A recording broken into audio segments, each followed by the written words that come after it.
The UFC is over at the Apex this Saturday. And as always, the Ground and Pound podcast is going to talk you through some of the best bets that I have on the board for Josh Emmett taking on Lerone Murphy. And if you haven't already and you've enjoyed the content so far on the channel, we've got much, much more to come. Hit that like and subscribe button. Help the channel grow. You'll be doing us a favor. And let's get right into the video. And first up, we have to talk a little bit about the dog of the week. The dog of the week, if you guys aren't aware, is 7-4 currently on the channel, picking all underdogs for UFC events. And gotta say, last week, Razor split decision. We lost out on Austin Hubbard, super close. I think in a different time, maybe a couple of different set of judges, you know, I think we maybe could have got that one done. I felt a little bit bad for Austin Hubbard. He came out in the second round. He looked fantastic, took the back, almost got the submission. I thought we had the play there. And still 7-4, still very profitable, picking all underdogs in a sport as volatile as MMA. I have a great play this week. At the end of the video, like I always say, I put the underdog dog of the week at the end of videos. Stick around if you want to find out who that dog is. And I like this one this week. Honestly, I think he's going to get it done. I know I said that last week. I think we got screwed last week a little bit on the judges' scorecards, but we can't dwell on the past.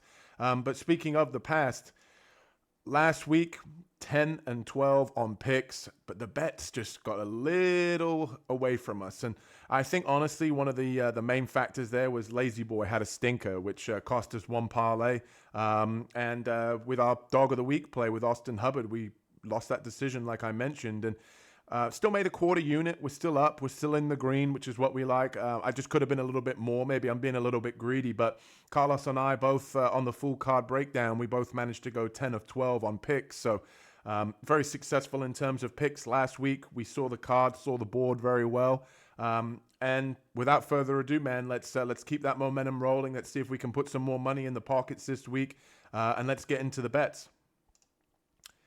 And first up, don't adjust your television sets. Don't rub your eyes. Yes, I know. It's Reese McKee at plus money. We're taking him for the bet number one on our best bets channel this week. And the reason I'm taking Reese McKee, even though he is 0-4 in the UFC, is because if you look at the level of competition that he's fought and lost to, honestly, they're not terrible losses. And I expected him to lose all four of those matchups. And I think right now what's happening is that we're looking at Daniel Funza, we're looking at the names, and we're saying, okay, Reese McKee sucks, we'll automatically pick Daniel Funza.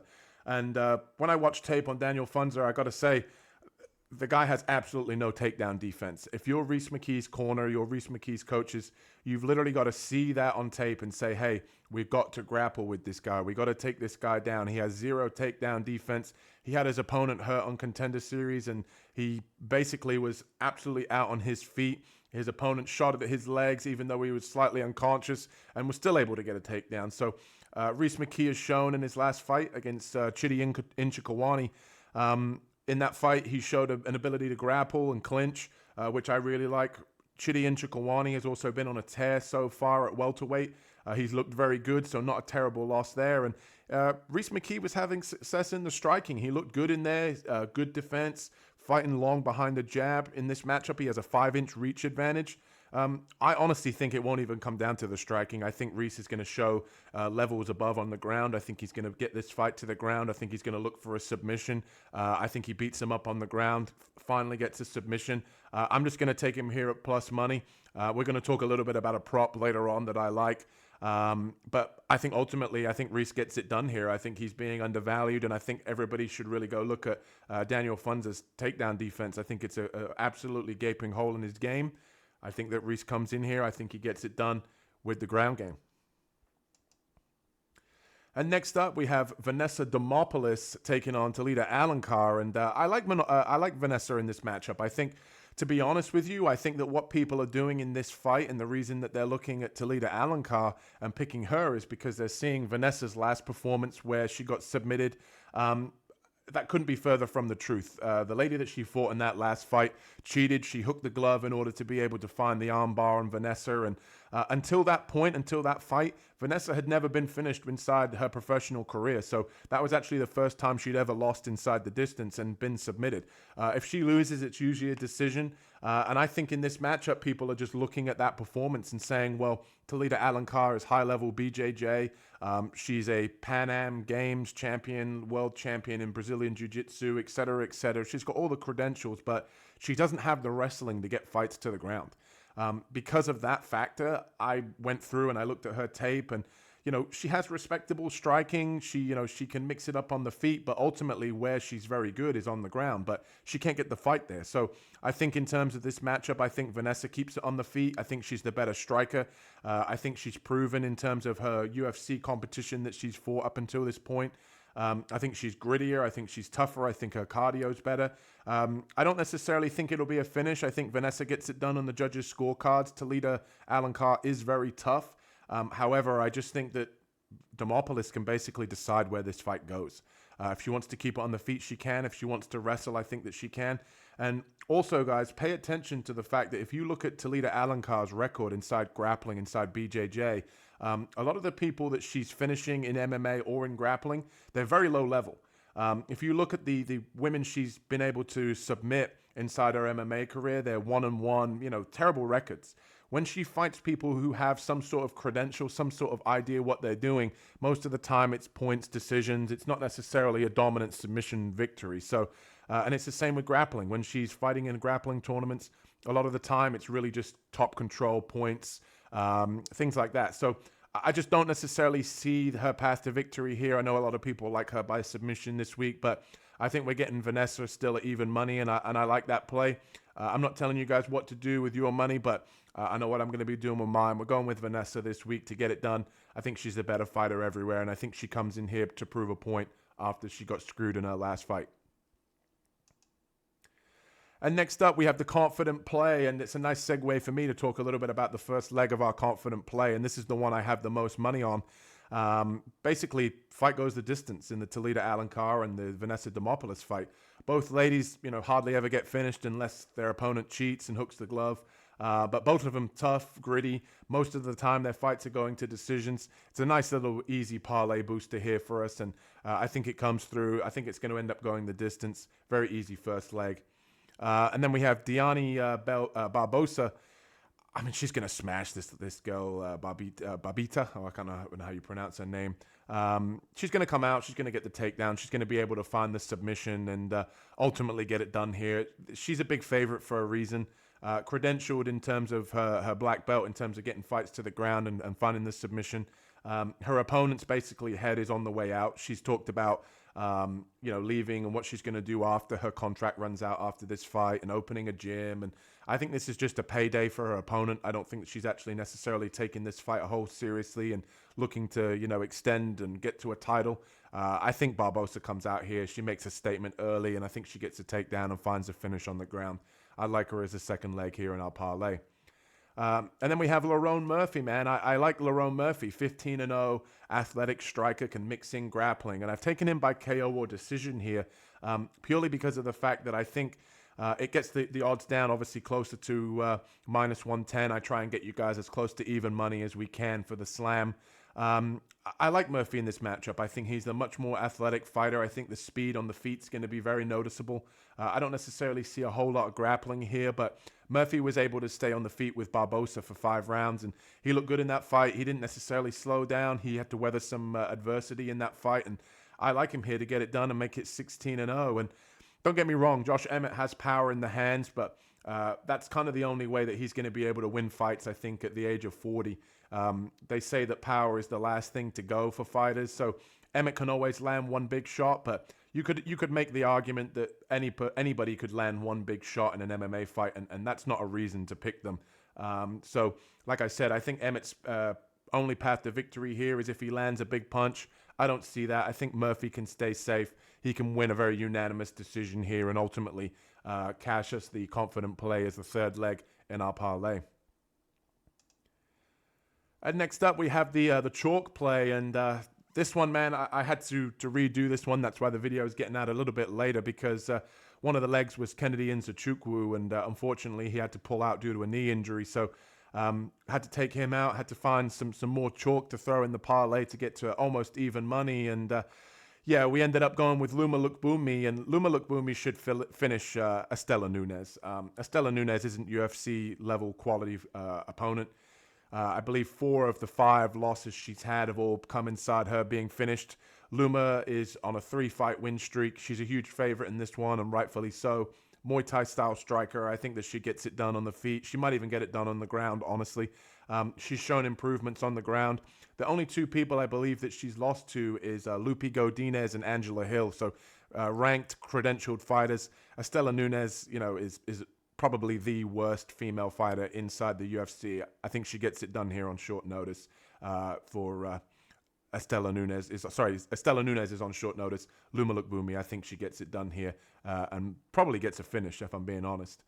And next up, we also have Brad Tavares. And Brad Tavares, I took him KO or decision, and he's had a little bit of a slump at the moment, fighting high-level guys. I don't necessarily think that that's necessarily a bad slump. He's losing to guys like Gregory Rodriguez and Chung Young Park, who are, high-level ranked fighters. And, Brad Tavares is still 37 at this point, but he's facing Gerald Meerschaert, and Gerald Meerschaert has absolutely no wrestling in order to get this fight to the ground.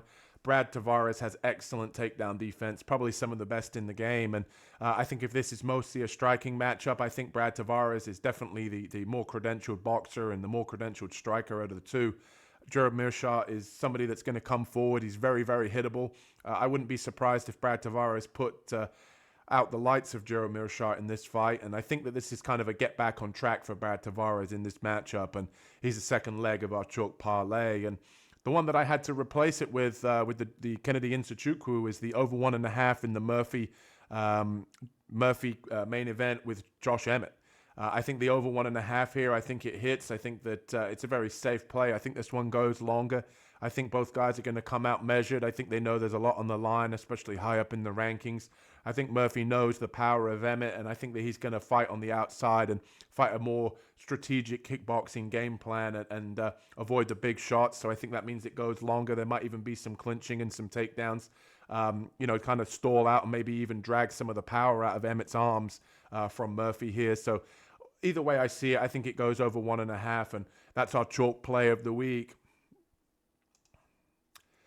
And the props, and I just want to clarify this week, guys, I'm not actually going to be playing any of these on the channel. These are just some of the plays and the props that have a little bit more plus money behind them if you like some of the plays.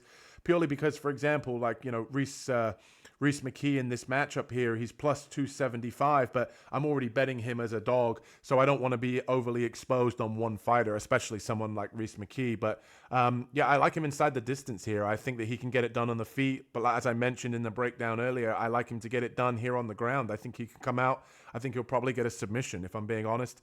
That is a bigger price tag if you want to take Reese by submission, but inside the distance is still a nice price tag here of plus 275. I like him to get it done. We also have Robert Valentine, and to me, I think that people are over putting too much stock into Finney.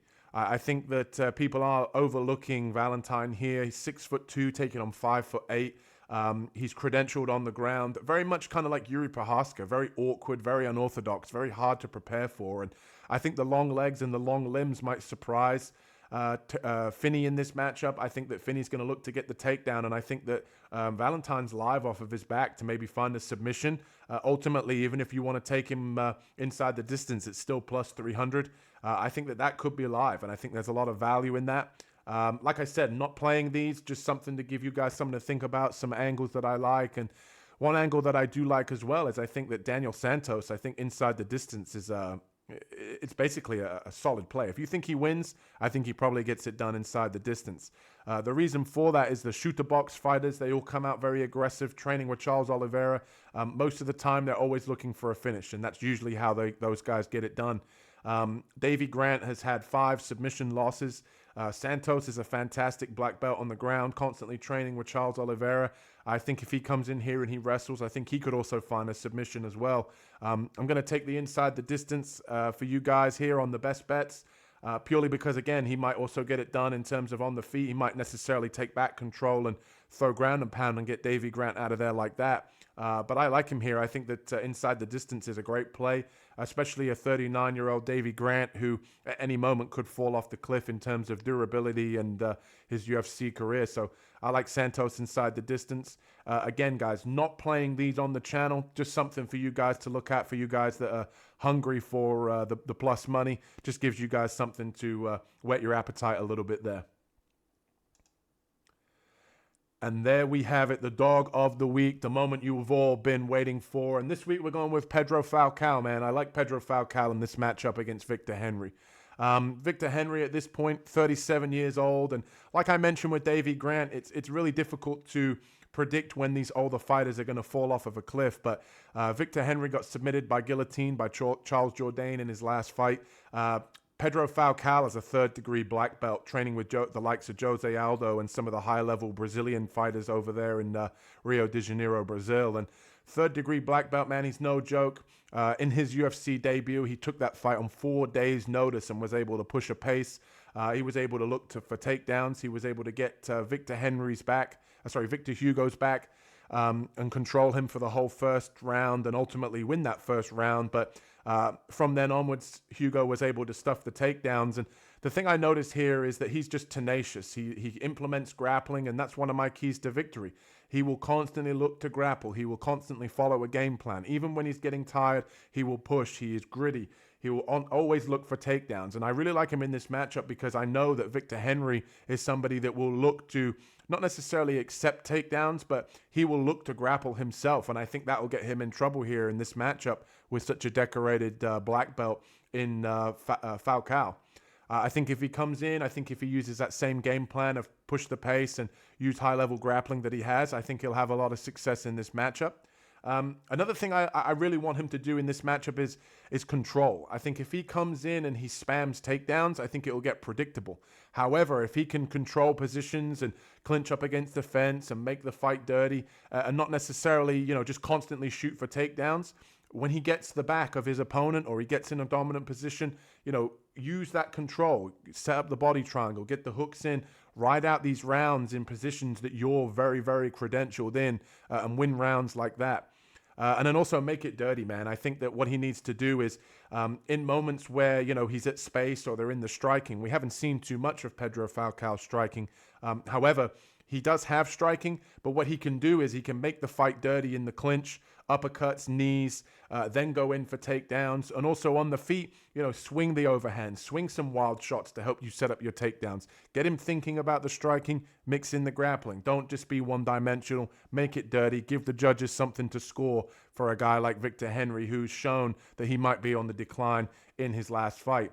And I think if a guy like Charles Jourdain can submit Victor Henry, I definitely think Pedro Falcao is live here for a submission as well. So I definitely think that's a prop to look out for if you are searching for more plus money.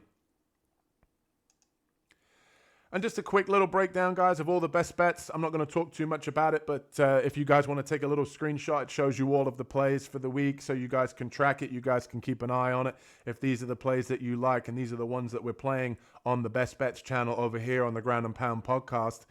And also as well, I like to also show you the unit size that I use for each individual bet. So the main, obviously, like I mentioned, the confident bet gets the most money, et cetera, just so that way you guys can keep track if you want to bet the same method and the same unit size as I do every week. You guys can check that out. And one thing I do want you guys to check out is we have a lot of videos coming over here on the channel. We do a recap video every Sunday night for the UFC Apex, for example, this week with Emmett and Murphy. Carlos and I have a real fun time talking about what we've just seen and breaking down the fights, talking about matchups, talking about the performances. We scrutinize the referees. Overall, it's a pretty fun time. And there's some other ones over on the channel if you guys are into sort of a laid-back vibe and you guys want to just listen to two middle-aged guys talk a little bit about fights. That one's probably for you. And also, first round of the PFL tournament. If you guys missed it, we had a lot of success picking the first round of last night's PFL tournament, and there's another event for the first round PFL tournament coming out next week, so keep an eye out for that. That'll be here on the Ground and Pound podcast, and the moment you've all been waiting for, as Bruce Buffer would say, full card breakdown. Volkanovski taking on Lopez over in Miami, UFC 314. I'm really excited for that one. Hopefully Volk can get back on track, but keep an eye out for that. Carlos and I do a full card breakdown every single Wednesday, giving our picks, predictions. I talk a little bit about betting insight there as well. And if you've enjoyed the content, guys, hit that like and subscribe button, really helping the channel grow. If you have any criticisms, anything that you would like to, help us improve, leave them in the comments. Let us know if there's any of the bets that you like that you're going to be playing this week. And as always, hit that like and subscribe button. I'll catch you guys in the next video. Peace.